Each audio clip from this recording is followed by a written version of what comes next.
আসসালামু আলাইকুম রহমতুল্লাহি ওবারাকাতু। আশা করি আপনারা সকলে ভালো আছেন। তো আজকে যে মেডিসিনটি নিয়ে কথা বলবো সেটি হচ্ছে নাক্স ভূমিকা।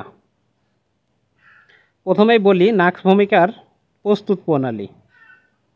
কুচিলা বীজ বা পয়জন নাট এটাকে চূর্ণ করে টাইটুরেশন আকারে প্রস্তুত করা হয় হোমিওপ্যাথি মেডিসিন নাক্স ভূমিকা।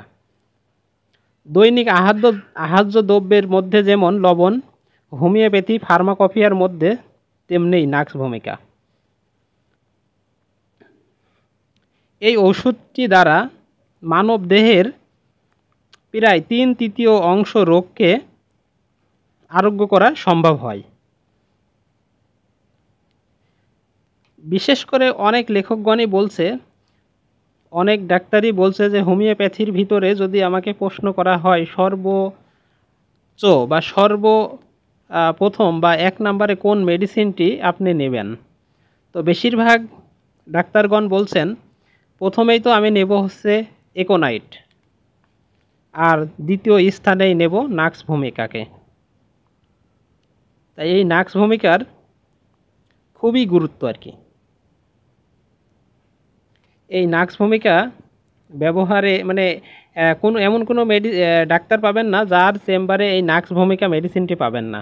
এটি মাদার টিংচার থেকে শুরু করে উচ্চ শক্তি পর্যন্তও ব্যবহার করেন সকল ডাক্তারগণই, তবে বেশি ব্যবহৃত হয় 30-200। এই নাক্স ভূমিকার ক্রিয়া কেন্দ্রগুলো যদি জানি, তার মধ্যে দেখা যাবে সেরিব্রো স্পাইনাল রেখা, সেরিব্রো স্পাইনাল রেখা, নার্ভ, পরিপাক যন্ত্রসমূহ, পাকস্থলী, লিভার, শ্বাস প্রশ্বাস যন্ত্রসমূহ, এগুলোই নাক্স ভূমিকার ক্রিয়া কেন্দ্র। তার মধ্যে সবচাইতে বেশি গুরুত্বপূর্ণ হয় হচ্ছে পরিপাক যন্ত্রসমূহ। আসুন এবার জানি নাক্স ভূমিকার ধাতুগত লক্ষণগুলো। নাক্স ভূমিকা আসলে সব মায়োজমিটিকের ভিতরে যায় না, শুধু একটা মায়োজমকেই বেশি ডাক্তারগণ বলছেন, সেটি হচ্ছে অ্যান্টিসৌরিক। এরপরে আসি নাক্স ভূমিকার কাতরতা।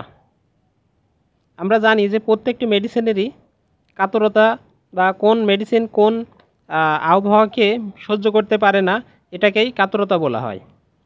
তো নাক্স ভূমিকা প্রচণ্ড আকারে শীতকাতর। নাক্স ভূমিকার কিছু সিমটম যেগুলো খুবই মূল্যবান, সেগুলো সম্বন্ধে এখন জানার চেষ্টা করি।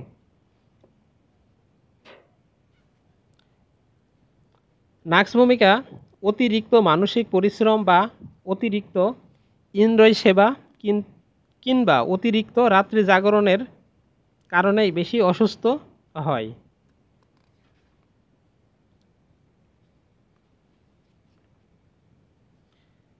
নাক্স ভূমিকার একটি গুরুত্বপূর্ণ লক্ষণ বারবার মলত্যাগের ব্যর্থ প্রয়াস।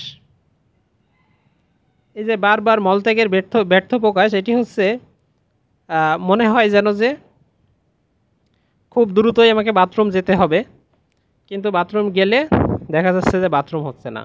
এটাই হচ্ছে মিথ্যা প্রয়াস। কিন্তু আবার যদি বাথরুম ক্লিয়ারভাবে হয়ে যায়, তখনই নাক্স ভূমিকার রুগী উপসম্বোধ করে। নাক্স ভূমিকার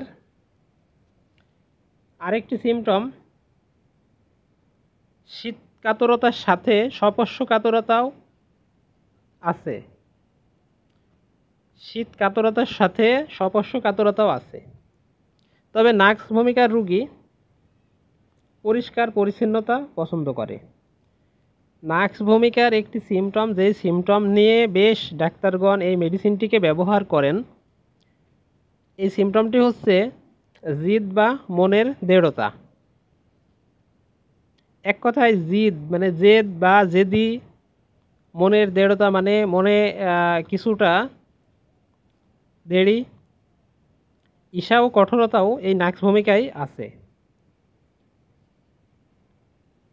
নাক্স ভূমিকার রোগী অত্যন্ত একগুঁয়ে হয়ে থাকে, একগুঁয়ে বা জেদি হয়ে থাকে আর কি।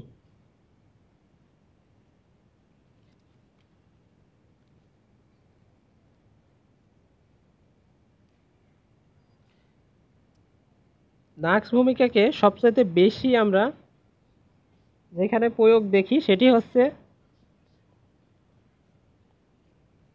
পেটের পীড়া। এই পেটের পীড়াতে এই নাক্স ভূমিকাকে সবচাইতে বেশি গুরুত্ব দিয়ে থাকি। নাক্স ভূমিকার রুগী অত্যন্ত অলস টাইপের হয়, শারীরিক পরিশ্রম করতে চায় না, কিন্তু মানসিক পরিশ্রম কিছুটা করতে চায় আর কি।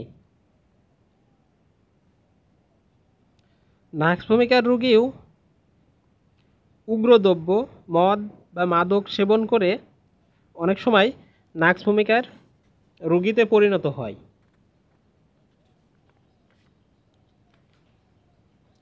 তবে নাক্স ভূমিকা কিছু বিষয়ে উপসম্বোধ করে।